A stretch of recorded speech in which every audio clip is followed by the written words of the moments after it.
आदित्योर्कोर्विर्भानुर्भास्करश्च दिवाकरः मार्ताण्डसहिता हेळि तीक्ष्णां शर्मिहिरो रविः यः कर्ता जगतां भर्ता संहर्ता महसां निधिः प्रणमामि तमादित्यं बहिरन्तस्तमोपहम् सर्वमङ्गलगुणसम्पूर्णुडगु निन्नु सर्वमङ्गलगुणसम्पूर्णुडगु निन्नु నరులు దేవునిగా గణరయుగాక రమనామము భవత్సోమ భంజన దివ్య తారక నామమయీ జనరుగాక పది కొంపలును లేని పల్లెనైనను రామభజన మందిరముల వరలుగాక కవులెల్లని దివ్య కథలెన్నో రీతుల కొనియాడి ముక్తిగై కొండ్రుగాక ఎట్టి వ్రాతయు శ్రీరామ చుట్టబడక వ్రాయబడకుండుగావుత రామవాక్యమనిన తిరుగనిదని అర్థమగునుగాక రమ్య గుణధామ రఘురామ రామ రామ. విశ్వావసనామ సంవత్సరంలో చైత్రశుద్ధ నవమి ఏప్రిల్ నెల 7వ తారీఖు ఆదివారం రోజున శ్రీరామనవమి వచ్చింది. అన్ని పండుగలలోకి కూడా మొట్టమొదటి పండగ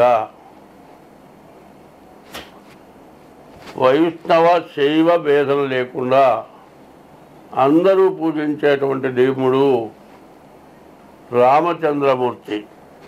అటువంటి సీతారామ కళ్యాణం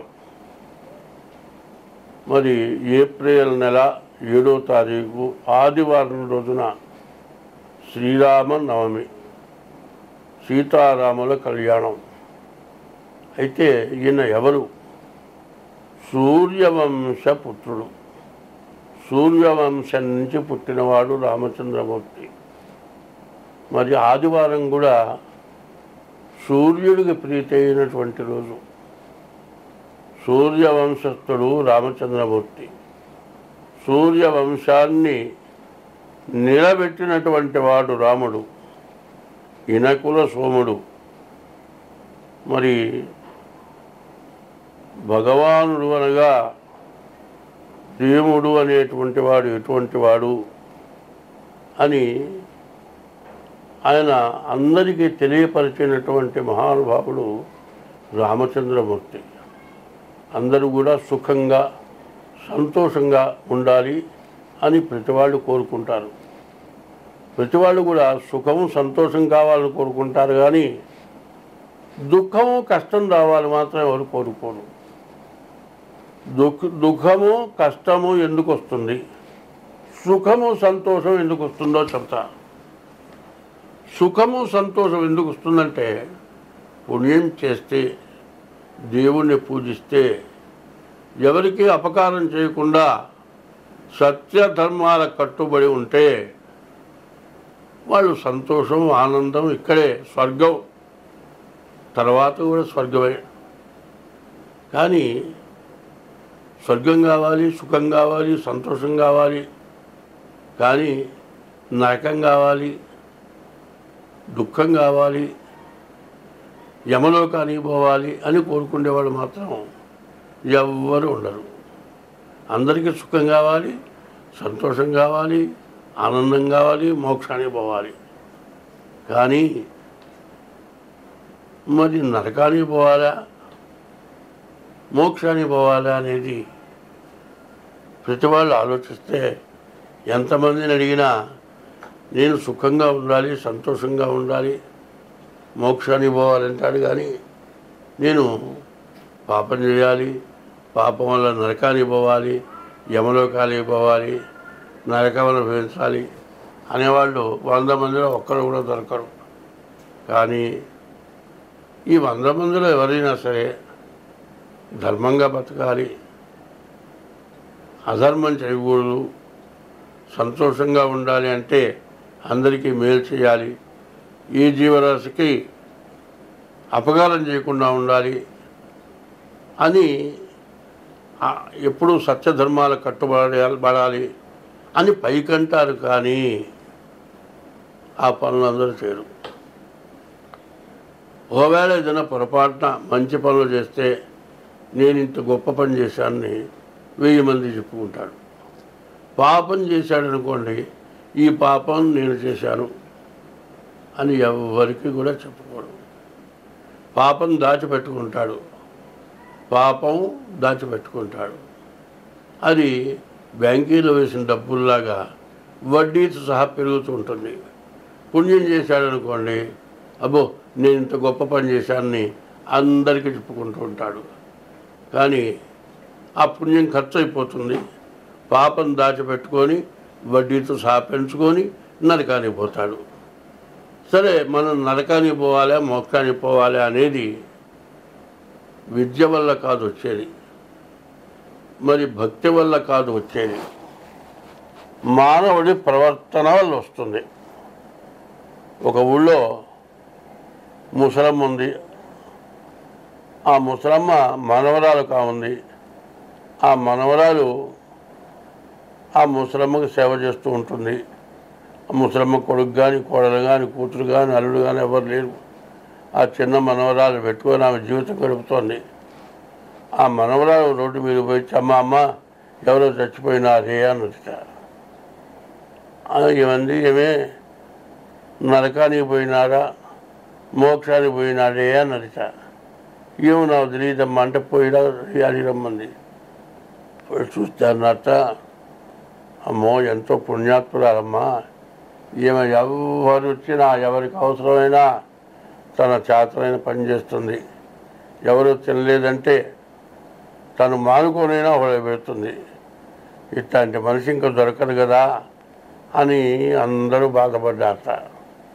వచ్చి అవ్వ ఇట్లా అన్నారే అందిట. వాళ్ళు మోక్షానికి పోయినారు అందిట. సరే ఇంకో రోజు ఇంకోటి పోయినారట. మళ్ళీ ఈ మనవరాలు పోయిందిట. చూసి వచ్చిన బాబా ఎవరు బలరాలు చచ్చిపోయినారే, అది నరకానికి పోయినారా మోక్షానికి పోయినారా చూసినావంటే అది పోతే అన్నట్ట, వీడు పరమ దుర్మార్గుడు, ఎదురొస్తే బతకనీయుడు, డబ్బులు లాక్కుంటాడు, ఆడ మనిషి వస్తే బతకనీయుడు, ప్రతిదాన్ని ఆడపిల్లని చేరుస్తాడు, పీడముండవాడుకో వీడు ఎదురొస్తేనే భయం దాక్కుంటాము, అట్లాంటి పాపిష్టం ఉండవాడు పోయినాడు, ఊరికి పేడ వదిలిపోయింది అన్నట్ట. ఆ మాట పోయి అబ్బాబా ఇట్లా అంటే వాళ్ళు నరకానికి పోయినాడే, యమలోకానికి పోయినాడే అన్నట్ట. అట్లా రామచంద్రమూర్తి పరిపాలనలో నరకానికి పోయినటువంటి వాళ్ళు ఎవరు లేరు, మోక్షానికి పోయిన వాళ్ళే ఉన్నారు. ఎవరైనా తప్పు చేస్తే ఆయన బాణం ఎత్తినే దింపేవాడు కాదు. ఆ బాణం వేశాడంటే వాడు అయిపోయినట్టే. కానీ మంచి వాళ్ళని ఎప్పుడు రక్షించేవాడు, దుర్మార్గుల్ని శిక్షించేవాడు, మరి దేశాన్ని రక్షించేవాడు. అందరూ కూడా సుఖ సంతోషాలతో ఉండేవాళ్ళు. రామచంద్రమూర్తి పరిపాలనలో దొంగతనం కానీ, వ్యభిచారం కానీ, పాపం అనేది లేకుండా పరిపాలించిన వాడు రామచంద్రమూర్తి. అందుకోసమని మనం అందరం కూడా సుఖంగా, సంతోషంగా, ఆనందంగా ఉండాలి అంటే సీతారామ కళ్యాణం చేయాలి. ఈ సీతారామ కళ్యాణం చేస్తే ఏమవుతుందంటే, కళ్యాణో కమనీయ రూప విభవౌ కల్పద్రుమౌ శ్రీపదౌ కంజాక్షో కనకోపమాంబరధరౌ కంజాననౌ కామినౌ కళ్యాణ ప్రమదప్రదౌ కవినుతౌ కస్తూరికా చర్చితౌ శ్రీదౌతౌ శుభదంపతీహ భవతాం శ్రీజానకీ రాఘవౌ. శ్రీకళ్యాణగుణావహం రిపుహరం దుస్వప్నదోషాపహం గంగాస్నాన విశేష పుణ్యబలదం గోదానతుల్యం నృణాం ఆయుర్వర్ధనముత్తమం శుభకరం సంతాన సంపత్ప్రదం నానాశాస్త్ర సుసాధనం సముచితం పంచాంగమకర్ణ్యతాం. ప్రతి వ్యక్తి తలలో ఉన్నటువంటి వెంట్రుకలు ఒక్కొక్క వెంట్రుకకి మేరుమందరమంత పాపం అంటుకొని ఉంటుందట. అటువంటి పాపం పోవాలి అంటే సీతారాముల కళ్యాణం చేసిన తర్వాత ఆ అక్షతలు నెత్తిన వేసుకుంటే సమస్త పాపాలు కూడా పోతాయట. ఆ సంవత్సరం అంతా కూడా ఆనందంగా సుఖ సంతోషాలతో ఉంటాం. 7వ తారీఖు ఆదివారం, మరి సూర్యుడికి సంబంధించిన వారం. మరి ఈ సంవత్సరానికి రవి సూర్యుడే రాజైనాడు. మరి సూర్యపుత్రుడు రామచంద్రమూర్తి, సూర్యవంశపుత్రుడు. అటువంటి రామచంద్రమూర్తి కళ్యాణం జరగటం చాలా విశేషం. అందరూ సీతారామ కళ్యాణం చేయలేకపోయినా సీతారామ కళ్యాణం దగ్గరికి వెళ్ళి కళ్యాణం 2 కళ్ళతో చూచి ఆ రామచంద్రమూర్తి కళ్యాణ అక్షతలు ఎవరైతే శిరస్సున ధరిస్తారో వాళ్ళకి ఎటువంటి దోషాలు, ఎటువంటి పాపాలు కూడా అంటవుట. ఎట్లా అంటవు అంటే, ఎప్పుడు కూడా పాలున్నాయి, కాగబెట్టి తోడిస్తే పెరుగు అవుతుంది. పెరుగు చిలిగితే పాలు తోడేస్తే పెరుగు అవుతుంది. రెండోది పెరుగు చిలిగితే వెన్న అవుతుంది. ఈ వెన్న కరగబెడితే నెయ్యి అవుతుంది. చూడండి, పాలు, పెరుగు, వెన్న, నెయ్యి 4 ఉన్నాయి. ఈ 4 కూడా దుర్గుణాలు, దుష్ట చతుష్టయం అంటారు. 4 ఉన్నాయి. ఈ 4 కూడా ఎట్లాంటివంటే జ్ఞానం కలిగి ప్రవర్తిస్తే అజ్ఞానం పోయి జ్ఞానం కలుగుతుందట. ఆ జ్ఞానం కలిగేది నెయ్యి లాంటిదిట. ఈ మెదడులో ఉన్నటువంటి పాపాన్ని మొత్తం పోగొడుతుందట, జ్ఞానం కలుగుతుందట. ఎవరైతే రామచంద్రమూర్తిని స్మరిస్తారో, రామ అనే 2 అక్షరాలు చాలా విశేషమైనటువంటివి. ఈ రామ అనే 2 అక్షరాలు ఎట్లా పుట్టినాయి అంటే, నారాయణ అనే 4 అక్షరాల్లో 2వ అక్షరం రా, నమశివాయ అనే 4 అక్షరాల్లో మా, ఈ 2 కలిసి రామ అయింది.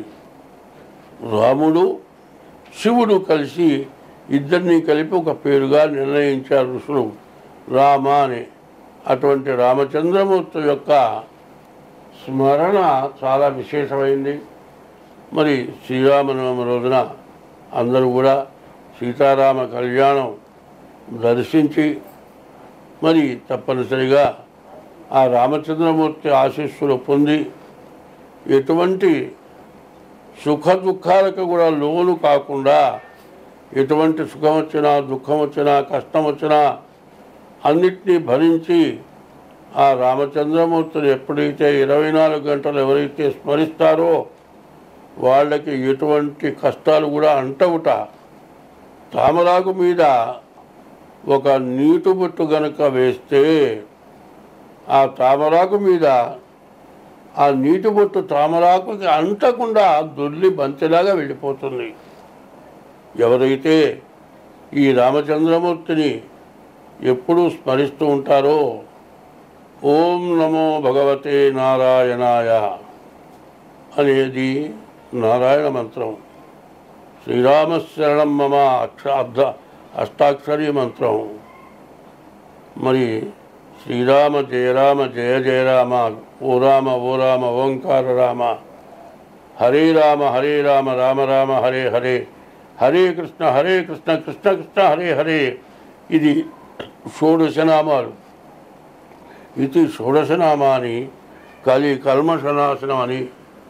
ఈ రామనామ స్మరణాన్ని ఎవరైతే చేసి సీతారామ కళ్యాణం చూచి ఎప్పుడు కూడా కింద నుంచి లేవలేక బలంతా లేవాల్సి వచ్చినప్పుడు అమ్మ అయ్యాను కాదు లేవాల్సింది రామా అంటూ లేస్తే ఆ రాముడు లేవతీస్తాడు. ఒకళ్ళు మొయ్యాల్సిన పని లేదు.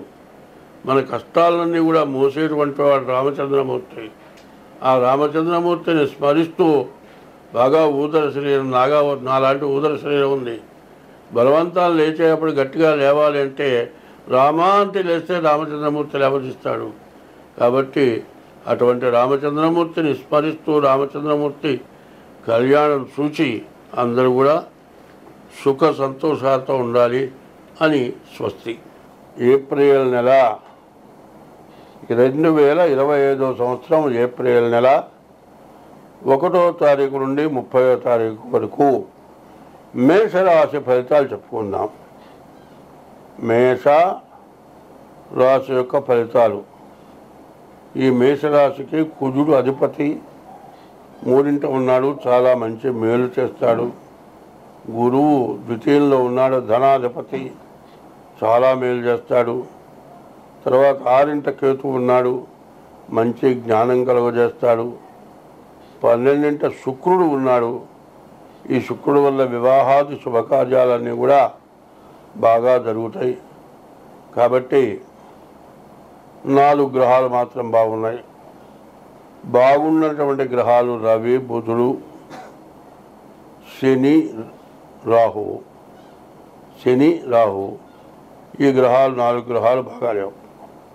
దీనివల్ల వ్యాపారస్తులకు కష్టంగా ఉంటుంది. మరి ఇనుము మోటార్ సంబంధించిన వాళ్ళకు కూడా కష్టంగా ఉంటుంది. మరి ఈ రాహు వల్ల ఎవరికైనా డబ్బులు ఇస్తే రానటువంటి పరిస్థితి ఇబ్బంది చేస్తుంది. కానీ ఈ రాశి వాళ్ళు చదువుకునే పిల్లలు బాగా విద్యలో అభివృద్ధికి వస్తారు. పరీక్షల్లో మరి ఎక్కువ మార్కులు తెచ్చుకోగలుగుతారు. తర్వాత ఉద్యోగస్తులు ఉద్యోగంలో ప్రమోషన్కి వెళ్తారు. ఎవరైనా విదేశాలకు వెళ్ళాలనుకునే వాళ్ళు విదేశాలకు కూడా వెళ్ళగలుగుతారు. కేతు వల్ల మంచి జ్ఞానం కలుగుతుంది. దాదాపుగా ఈ మేషరాశి ఏప్రిల్ నెల మేషరాశి ఫలితాలు చాలా బాగున్నాయి. కానీ 4 గ్రహాలు మాత్రం బాగాలేవు. వాటి వల్ల అనవసరమైన ఖర్చులు, దండగలు, సమస్యలు. తర్వాత వివాహం చేసుకోవాలంటే వివాహానికి కూడా చాలా ఇబ్బందికరంగా కనబడుతుంది. కాలసర్పదోషం ఉంది. వివాహానికి సొంత నిర్ణయాలు పనికిరావు. పెద్దవాళ్ళు జాగ్రత్తగా జాతకం చూసి ఇద్దరి జాతకాలు కూడా కలిస్తేనే పెళ్లి చేయడం మంచిది.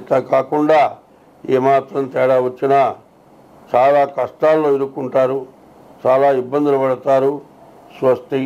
మరి ఎయిడ్స్ వ్యాధి వల్ల చాలామంది చచ్చిపోయినారు. మందు తెలుసుకునే లోపల పాము విషంతో ఎయిడ్స్ వ్యాధి తగ్గింది. ఈ మధ్య కరోనా వ్యాధి వచ్చిందండి. కరోనా వ్యాధికి తేలు విషంతో కరోనా వ్యాధి తగ్గుతుంది. అన్ని మందుల కంటే పాము విషము, తేలు విషము విపరీతమైన ఖరీదు పెరిగింది. అంటే పాము కంటే తేలు కంటే మరి దుర్మార్గులు, చెడు మనుషులు ఎవరైతే మానవులనేది అర్థం చేసుకోవాలి.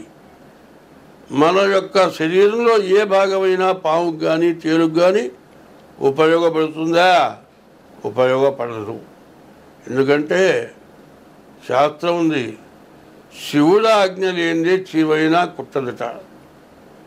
అది ఏం చెప్పారంటే బ్రాహ్మణానాం అనేకత్వం, బ్రాహ్మణులు ఏకత్వంగా ఉండట.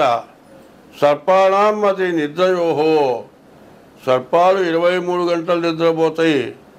1 గంట మెలుగుతూ ఉంటేనే దేశంలో జీవరాశులకు ప్రమాదం. బ్రాహ్మణానాం అనేకత్వం, సర్పాణం అతి నిద్రయోహో, గజానాం మందబుద్ధిచ్చ, ఏనుక్కి మందబుద్ధి ఉంటాం.